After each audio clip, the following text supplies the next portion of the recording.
আজকের এই সমাবেশে প্রধান অতিথি হিসেবে বক্তব্য রাখবেন বাংলাদেশ জাতীয়তাবাদী দলের ভারপ্রাপ্ত চেয়ারম্যান, যিনি বাংলাদেশের গণতন্ত্র পুনরুদ্ধারে যে বাংলাদেশের মানুষকে ঐক্যবদ্ধভাবে যিনি গত 17 বছরের নেতৃত্ব দিয়েছেন এবং আমাদের ছাত্রদলের সাংগঠনিক অভিভাবক জনাব তারেক রহমান আজকের এই ঐতিহাসিক ছাত্র সমাবেশে বক্তব্য দেবেন।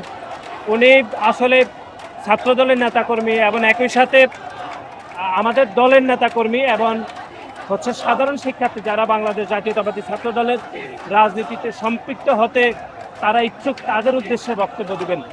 এবং আপনি জানেন যে গত 5 আগস্ট পরবর্তী সময়ে বাংলাদেশের রাজনীতিতে যে একটি ইতিবাচক রাজনীতি প্রচলন হয়েছে, বিশেষ করে ছাত্র রাজনীতিকে যেভাবে খুনি সংগঠন ছাত্রলীগের সন্ত্রাসীরা যেভাবে বিতর্কিত করেছে, গেস্টরুম নির্যাতন, পিটিয়ে মানুষ মেরে ফেলা, জোর করে মিছিলে না, এইগুলোকে ছাপিয়ে যে একটি ইতিবাচক রাজনীতির প্রচলন হচ্ছে বাংলাদেশে, এবং এই ধারাটি আমাদের দলের ভারপ্রাপ্ত চেয়ারম্যান আমাদেরকে নির্দেশিত করেছেন উনি সাংগঠনিক অভিভাবক হিসাবে।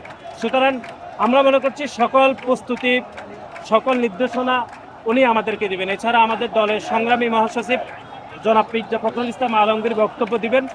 বান্ডেল থাকলে প্রতি সেনমানিতে টাকা বাঁচবে। বিকাশ সেনমানি বান্ডেল কিনে জিতুন প্রতি লেনদেনে।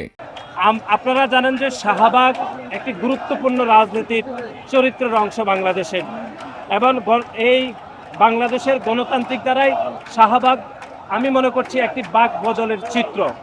সেই শাহবাগ যেখানে প্যাসিবাদ কায়েম হয়েছিল, আবার সেই শাহবাগে প্যাসিবাদের পতনের ঘণ্টাও বেজেছিল।